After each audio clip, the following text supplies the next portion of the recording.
Good morning sa inyo mga mima. Ano ba ang ganap nyo ngayong araw na to? Katulad ko din ba kayo na napaka-busy na naghahanda sa pag-school ng inyong mga anak at nakikipaglandian din siya gilid. Ay, char. Pero hindi talaga nawawala ang pagka-epal neto. Kupal talaga tong maliit kong anak dahil ayaw niyang tumigil. Ang ingay-ingay niya sa umaga, besh. Hindi niya nire-respeto yung si Harry Potter na dumaan. Alam nyo guys, yung tatay niya, para talaga, dalawa pala sila. Sorry. Hindi talaga yan nawawala na parang yung magnet. Kung saan yan pupunta, susunod yung dalawa. Pero mas grabe talaga ang magnet ko dahil talagang automatic na yan. Natatakot kasi yung dalawa pag ako na ang tumawag. Kasi pag bibihisan ko pa sila, mawawalan na ako ng oras sa sarili ko. Mag-ano pa ako, mag-i-skin something. Kaya ayan, minadali ko na yung kusinang linisin. Tapos, alam nyo guys, yan lang yung palagi kong laman ng tiyan ko every morning. Tubig or green tea. Wala na akong oras na ngayayat na ako talaga guys. Pero yan, hinahanda natin ang kanilang breakfast para kunwari napakaulirang ina tayo. At talaga, pero kidding aside, talagang sa akin is breakfast is the most important meal of the day. Hindi pwede na hindi kumain yan, dalawang yan. But mahilig din talaga silang kumain sa umaga, kaya hindi din ako nakakalusot. Kailangan talagang may pagkain sa umaga. Habang yung tatay nila nawawala na ng malay sa gilid.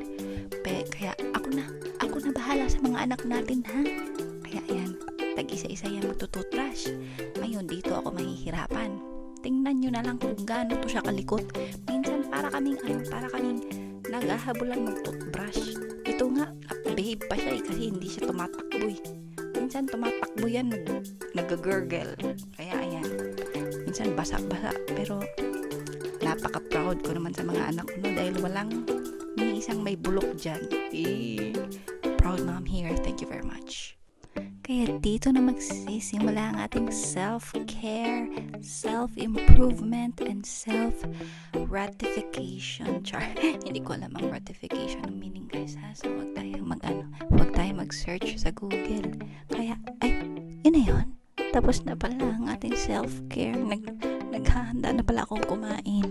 Pero ito talaga ay pagkain to ng asawa ko sa umaga. May diabetes kasi siya. Kaya kailangan niya kumain sa umaga. And then ako naman, hindi ko alam bakit gawa ako ng ubento dito. Minsan hindi naman ako nag-ubento. Pero in fairness, may ubento ako today.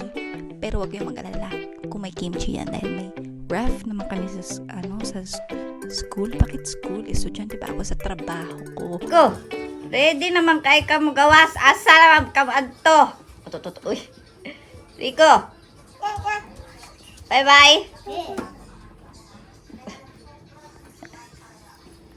Hoy. Mima ko? Late na gyud ko, ane. Ibalikan pa na ko akong pan kay, nagbisaya ko. Binalikan ko pa yung tinapay ko. Tapon pa ako ng basura. 今日は5月20日火曜日です。ローマ字の日です。 Ayun. Kahit pa summer na, yung allergy ng sa ilong ko, grabe pa din. Ayaw magpaawat. Ay, nakalimutan ko magdala ng salon pass. Ang sakit ng balikat ko. Ayan. Good morning to you everyone. At ako'y nakapagsalita na din. Sobrang busy talaga ng umaga ng mga nanay, no? Yan talaga ang ating yan, tayo pa unang hirit. Unang hirit host. Ito po ang aking audition tape. Talaga nga namang sa umaga, ang daming nanay talaga na nag-aasikaso sa kanilang mga anak. Pero ang tatay nila nakahiga lang, parang si Harry Potter. Pero hinahayaan ko lang yung asawa ko na hindi ako tulungan sa umaga kasi anong oras na ba yung umuwi? Umuwi yan ng 11, 11:30, maaga na sa kanya yung 9:30 or 10. Kaya hinahayaan ko na lang siya na magpahinga dahil kaya ko naman sa umaga. Pinakaya ko na lang, wala ka naman hindi ko kayanin. Ay, kalaban ko yung Parang may discussion na nangyayari sa sarili ko. Ako lang mag-isa. Kaya ayun siya. Hinayaan ko lang siya kasi grabe naman siya magtrabaho. Kaya mahinahon na asawa. Hayaan natin siya. Hala siya sa buhay niya. Alam mo kung bibili talaga ako ng, ang tagal ko nang sinasabi na bibili ako ng iPhone mount. Ano ba tawag niyan? Phone holder? iPhone mount? Mount Apple. Nakauwi na rin kami.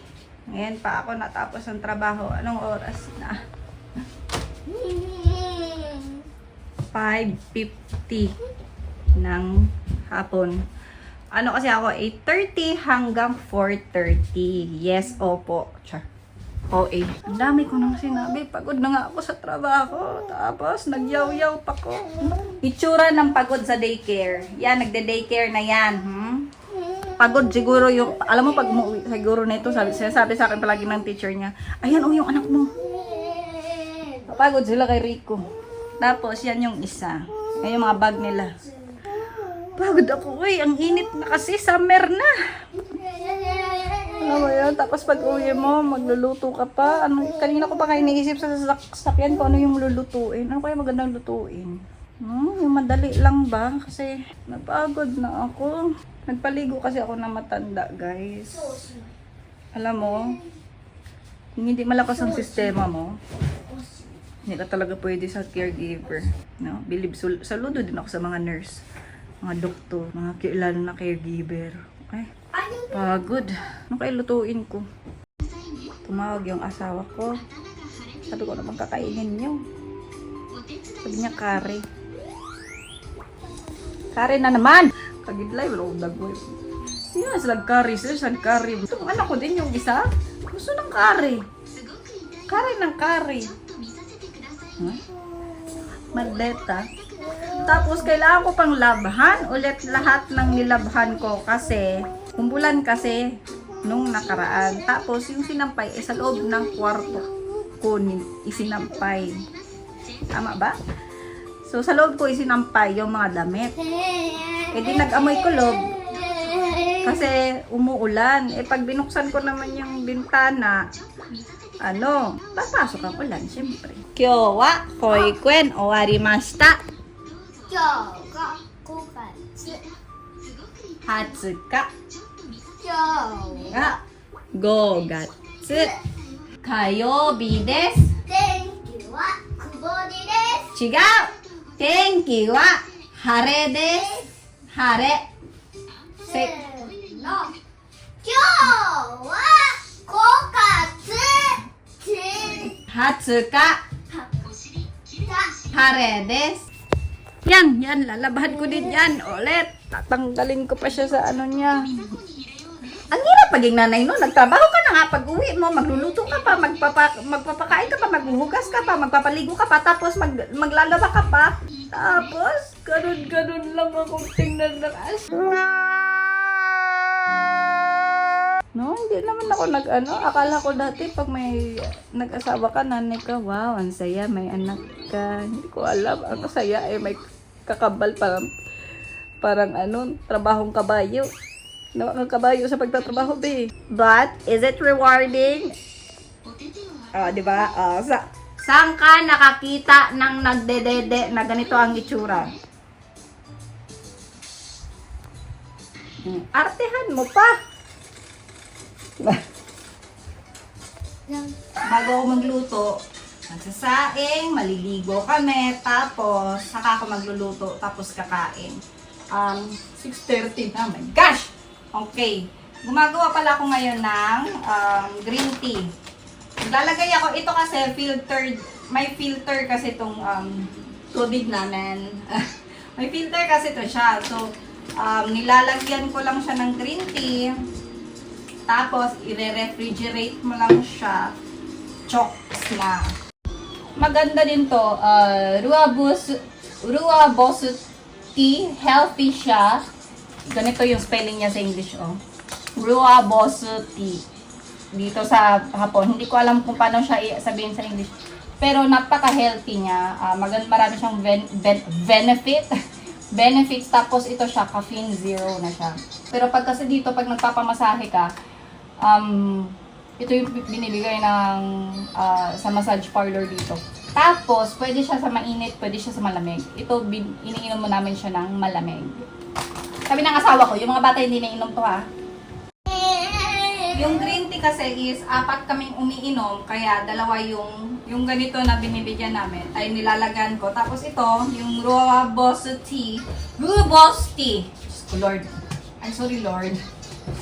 Isa lang, kasi yung 2 lang naman kami mag-asawa ang umiinom net. Diba? Taray itong 2 kong anak. Ang babata pa, 1, 2, 1, 4. Pero dai, green tea. Ganyan dito sa Japan. Lahat ng bata umiinom ng green tea and barley tea. Binabad ko lang yung karne.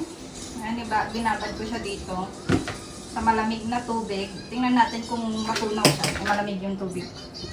Tapos, maliligo na kami. Ryujin, shawa sila. Bago kami maligo, magsalang na ako ng labahin. Ay, napaka-busy naman talaga. Oo. Hindi ko ginagawa to ha, kasi nagbablog ako. Ganito talaga ang buhay ko. But, kaya yan. Kung hindi mo kaya lahat, edi one step at a time, bukas-bukas na lang. Oh my God! Wow! Okay, Darna! Let's go. Kaya ako naglagay ng, bibili ako ng beer mamaya. At ako'y pagod na pagod. Pero tara, G. Tayo na sa siniskwela. Wow! Wow! Lasin natin ang siyensya. Nabuang na. Magluluto na ako. Oo. Binalik ko yung pajama ko kasi hindi naman kasi kami nagpapawis dito. Ganyan talaga kami dito sa Japan. Nandamay para ibang tao. Totoo yun. Hay naku, huwag kayong maniwala sa babaeng yun. So, magluluto na tayo ng curry. So, ang gulay ko is ang patatas lang and carrots. Yan lang ang gulay ko. And ang napaka-importante ingredient, ang onion. Yes, matamis kasi ang onion sa curry. And sana magustuhan niya itong niluto ko dahil nabulol na ako. Tinamaan. So, ayan. Alam niyo guys, napakadali lang mag-Japanese curry. No? Tapos, lalagyan mo lang ng, bibili ka lang ng chicken katsu or tonkatsu sa labas kasi mura lang naman yan sa supermarket. Tapos, ilagay mo sa taas. Bellissima. So, mantika. Ko alam kung nakikita niyo ba. So, ang gagawin ko is half lang ng sibuyas. Yung ilalagay ko muna. Paano lang. Hindi ako gumagamit ng spatula. Yung mismong yung kawali yung ginagalaw ko.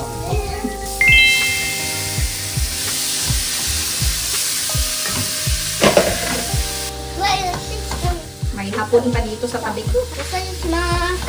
Diba? Ayan, medyo half cook na siya. Ilalagay na natin yung ating patatas and carrots. Kasi manipis lang yung karne, mabilis lang yan siya magluto.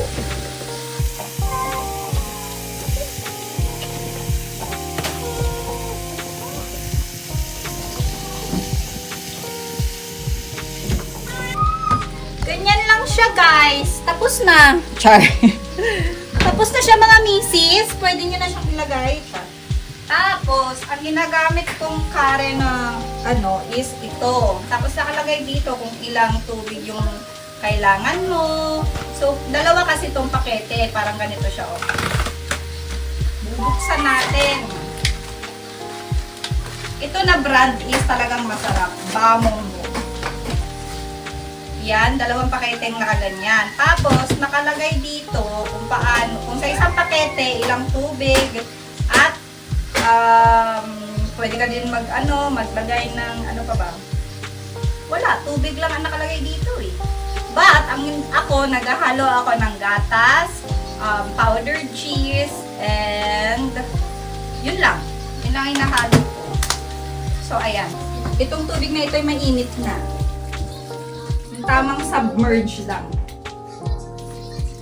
Tapos, takpan. ilagay sa walang apoy.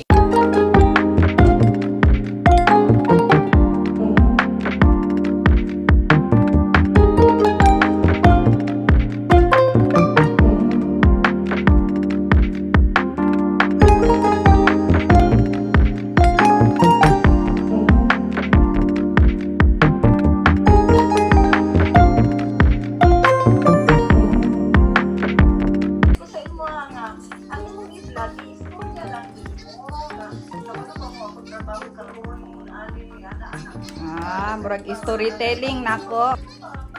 Iyo do. Ay, dili ni katulik sa Cynthia. Morning suko nga nag-success ko mang. Oh. Ako rin ni tiwasa kay Ryuji. Pero kaning kay Rico, siya joy naghurot. Ayan, nagsasampay ako. Ito mga damit nila is isasampay ko sa loob ng bahay. Hindi na yan babaho kasi maliliit lang yung damit nila. Pero yung mga damit namin is pupunta pa kami ng dry clean. At anong oras na? Mag-alas 9 na ng gabi. Kaya ko kaya to, no? O, hintayin ko yung tatay nila.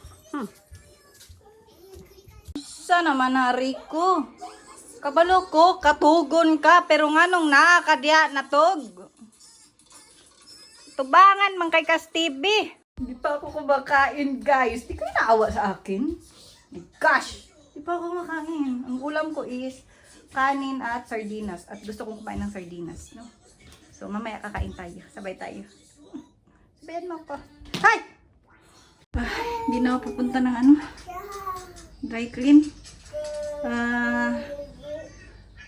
Sa loob na naman ng bahay ko. Kaya alam, kinalat ko na siya ngayon. And then, mas dinamihan ko naman yung sabon at saka fabric softener niya. Tapos, bukas, sasabihin ko sa asawa ko, day off niya kasi bukas, tsaka yung mga bata, ako lang may pasok, na ilalabas niya yung mga damit sa labas. Alam ka naman sa loob, ilalabas niya sa loob. Ayan, kinalat ko. Hindi pa nga ako makain. 9:34 na ng gabi. Tapos, kailangan na matulog ng mga bata. So, papatulogin ko muna sila bago ko kakain. Ito sana ang ulam ko. Nagre-ready lang ako ng set ng mga dede nila. Para pag-akyat ko, wala nang babaan to. Kaya yan.